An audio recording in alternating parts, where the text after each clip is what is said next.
Pour la fonction f de x, qui est définie par log de 1 plus x au carré, on nous demande d'étudier le comportement autour des points d'abscisse x égale à 0 et x égale 1. Alors on va commencer par l'étude locale autour de x égale à 0. Et pour cela, on va s'aider des développements limités. Alors f de x, c'est donc log de 1 plus x2. Et je considère que x est proche de 0, donc je fais un développement limité en 0 de cette fonction. Donc c'est de la forme log de 1 plus u, où u c'est x plus x2, donc le développement limité c'est u moins u2 sur 2 plus petit o de u2. Et je remplace u par x plus x2, c'est donc x plus x2 moins x plus x2 au carré avec un facteur 1/2 plus petit o de u au carré, donc plus petit o de x plus x2, le tout au carré. Alors, mon premier terme du DL, enfin mon première expression, ma première parenthèse correspond à x plus x2. Pour mon carré, j'ai donc le premier terme, c'est x fois x, donc x au carré.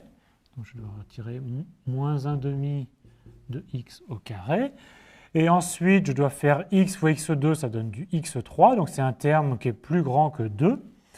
Et tous les autres termes sont en fait plus grands que 2. Et des petits taux de x plus x2, le tout au carré, en fait un petit taux de x2. Donc en fait, on a déjà, tous les autres termes sont dans le reste, ce qui nous donne une expression de la forme x plus 1/2 de x2 plus petit taux de x2. Alors maintenant, qu'est-ce que ça nous donne comme information sur le comportement de notre fonction autour de 0 ? On se souvient des formules de Taylor, ou du début des formules de Taylor. F de x, c'est f de 0, plus f' de 0 fois x, plus f seconde de 0 fois x2 sur factoriel 2, donc ici sur 2, plus petit o de x2. Et on a donc en fait un développement limité qui est donné par la formule de Taylor, un développement limité qu'on a calculé, et on sait qu'on a unicité du développement limité, et donc on en déduit bien sûr que f de 0, c'est le coefficient constant, c'est ici 0.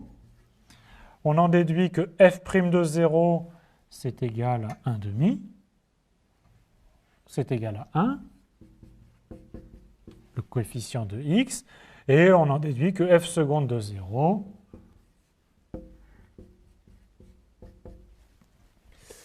c'est aussi 1. Alors maintenant, on va pouvoir en déduire l'équation de la tangente qui correspond au point d'abscisse x égale à 0. On sait que l'équation de la tangente est donnée par f de 0 plus, disons, x moins 0, f' de 0. Et on a calculé les valeurs de f de 0 et de f' de 0. Et ce qui donne f de 0, c'est 0, f' de 0, c'est 1. Donc on a l'équation de la tangente, c'est y est égal à x.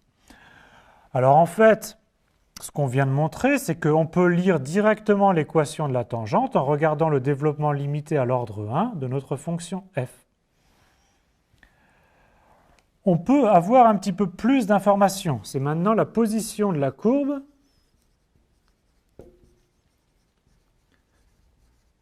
par rapport à la tangente. On va calculer f de x moins y, où y c'est l'expression de la tangente. Alors on a calculé le développement limité de f de x, qui est ici, et on retire y, et on a dit que y c'était l'équation x. Donc il reste juste 1/2 de x2 plus petit o de x2. Alors c'est peut-être le moment de se souvenir de ce que c'est que petit o de x2. C'est 1/2 de x2 plus epsilon de x fois x2, où epsilon de x est une fonction qui tend vers 0 lorsque x tend vers 0. Et donc ceci, je peux factoriser par x2, s'écrit 1 demi plus epsilon de x, le tout facteur de x2.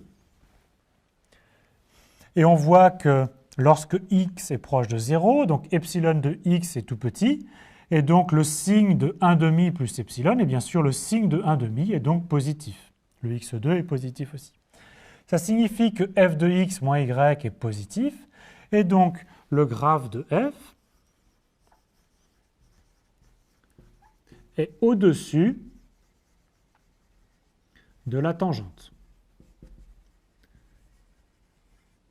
Alors ceci, bien sûr, uniquement autour des points d'abscisse x égale à 0.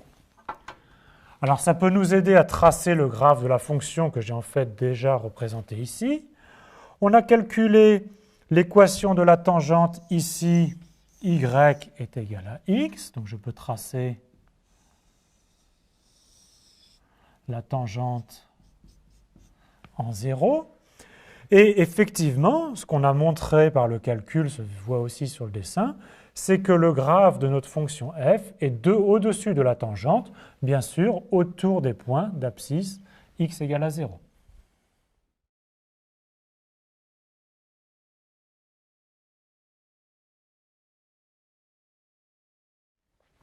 Toujours pour notre même fonction log de 1 plus x au carré, on va faire l'étude autour du point d'abscisse x égale 1. Alors on n'aime pas trop faire des développements limités en x égale 1, et donc on pose souvent x est égal à 1 plus h, autrement dit h est égal à x moins 1, et comme x est proche de 1, alors h est proche de 0. Donc on va faire un développement limité en 1, en se ramenant à un développement limité en 0. Donc on a dit que x c'était 1 plus h, donc je remplace 1 plus h plus 1 plus h au carré. Ce qui me donne log de... Alors des termes 1, quand je vais développer mon carré, je vais obtenir 3. Plus h plus le double produit, ça fait plus 3h, et plus le carré, h au carré. Alors on a maintenant bien h qui est vers 0, mais nous ce qu'on connaît c'est un développement limité de log de 1 plus u, où u est proche de 0. Donc là on a log de 3 plus quelque chose. Alors pas de problème, on sait faire. On factorise par 3 pour obtenir 1 plus h plus h2 sur 3. Et on sait que log de a fois b, c'est log de a plus log de b. Et donc on obtient log de 3 plus log de 1 plus h plus h carré sur 3. Alors le log de 3, on n'y touche pas, c'est notre constante. Et on a ici bien log de 1 plus u. Et u, ce u qui est h plus h2 sur 3, est bien proche de 0. Et donc, on a bien la forme log de 1 plus u, dont on connaît le développement limité. Donc, ça fait log de 3 plus u, c'est-à-dire h plus h2 sur 3, moins u2 sur 2,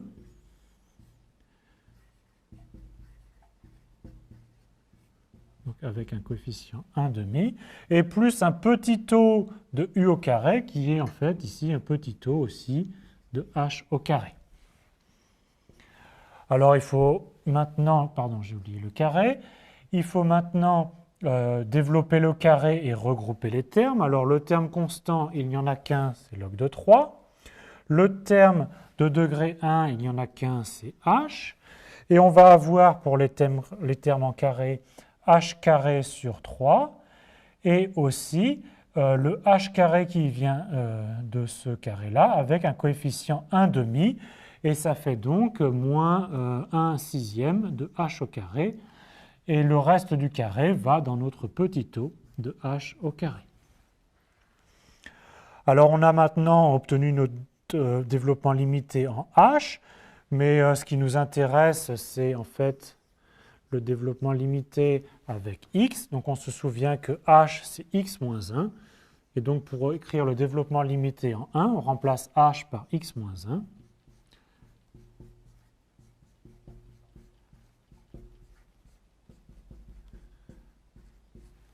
Donc voilà, notre développement limité en x est égal à 1 de f à l'ordre 2. Alors, pourquoi on s'arrêtera à l'ordre 2? Parce que ça nous donne tout d'abord l'équation de la tangente. L'équation de la tangente se lit directement, c'est le développement limité à l'ordre 1 de f. Donc l'équation de la tangente en x égale 1, son équation c'est log de 3 plus x moins 1. Et ça donne aussi la position de la courbe, donc du graphe de f par rapport à la tangente en 1. Alors pour connaître cette position, on calcule f de x moins y, où y c'est notre expression de l'équation de la tangente.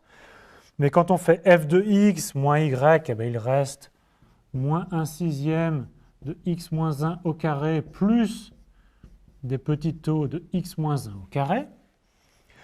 Le terme qui compte, c'est bien moins 1/6 de x moins 1 au carré. L'autre est beaucoup plus petit.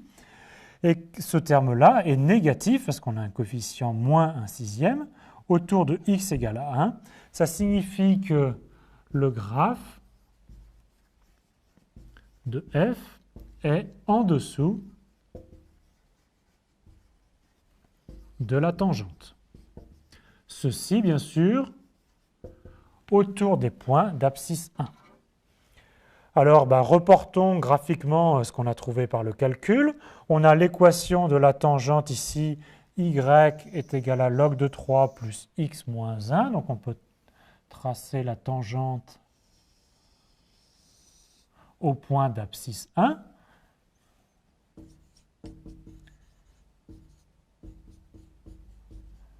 Et effectivement, autour de ce point, le graphe de la fonction est situé en dessous de la tangente.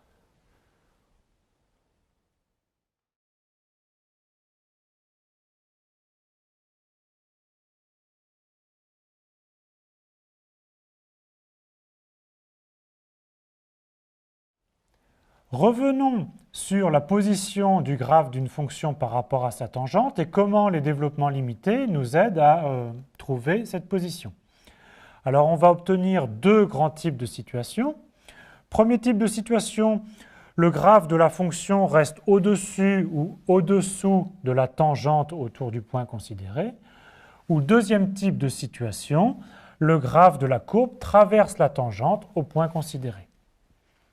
Alors pour obtenir ces différents cas, on fait un développement limité de f au point d'abscisse x égale a qu'on veut étudier. Et le développement limité va commencer de cette façon. Ça commence par une constante, plus C1 facteur de x moins a. Et ensuite, on note CK, le premier terme non nul. Donc CK, c'est le premier coefficient qui vérifie CK est différent de 0. Et bien sûr, un coefficient à partir de 2. Donc je prends le premier coefficient non nul suivant après le DL d'ordre 1. Alors, il y a plusieurs choses. Il y a tout d'abord la tangente. Alors, quand on a le développement limité à l'ordre 1, on a en fait l'équation de la tangente, qui est l'équation C0 plus C1 facteur de x moins a. Et pour obtenir la position de la courbe par rapport à la tangente, il faut faire f de x moins l'expression qui vient de l'équation de y et étudier son signe.